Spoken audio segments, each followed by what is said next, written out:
नमस्कार, मैं मुकेश मिश्रा और आप देख रहे हैं धारदार न्यूज। उत्तर प्रदेश में पंचायती चुनाव होने जा रहे हैं, लेकिन आरक्षण की नीति ने कई लोगों को परेशान कर रखा है। मुरादाबाद के एक युवक ने प्रधानी का चुनाव लड़ने के लिए जो किया है, उसे सुनकर आप भी हैरान हो जाएंगे। जरा देखिए पूरा मामला क्या है। उत्तर प्रदेश में पंचायती राज चुनाव का बिगुल बज चुका है। प्रधानी का चुनाव लड़ने के लिए प्रत्याशी मैदान में हैं, जो सालों से लगातार तैयारी कर रहे हैं, लेकिन नए सिरे से आरक्षण सूची जारी होते ही कई लोगों के सपने चूर चूर हो गए हैं।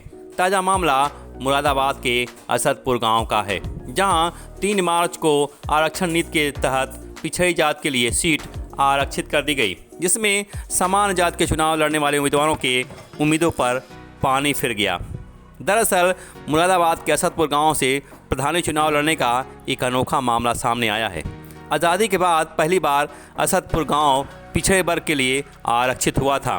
गांव का एक व्यक्ति पिछले 2 साल से प्रधान पद पर चुनाव लड़ने की तैयारी में लगा था।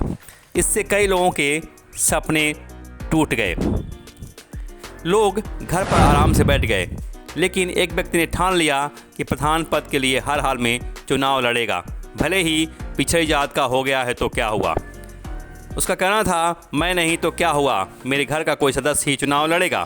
इसके चलते उसने पिछड़ा वर्ग की युवती को तलाश लिया और खुद शादीशुदा होने की वजह से उसने प्रधान का चुनाव लड़ने के लिए अपने छोटे भाई से पिछड़ा वर्ग की युवती की शादी करा दी।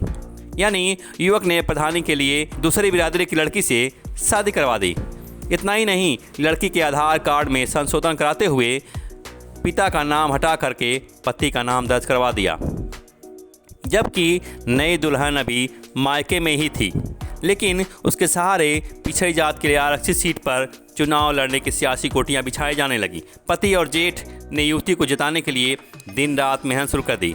वायदे के मुताबिक जीतने के बाद ही युवती की विदाई होनी थी, लेकिन हाई कोर्ट के ताज़ा फैसले ने सारे किए किराए पर पानी फेर दिया। आदेश के नए फार्मूले पर आरक्षण की नई सूची जारी होने से गांव का आरक्षण बदल गया और शादी करने वाले परिवार में मायूसी छा गई। कोर्ट ने गांव को पिछड़ी के बजाय अब अनुसूचित कर दिया है। प्रधानी के लिए दूसरी बिरादरी की युवती से शादी कराने का यह मामला चर्चा का विषय बना हुआ है। लोग कह रहे हैं कि अब उसे दलित परिवार में शादी कर लेनी चाहिए।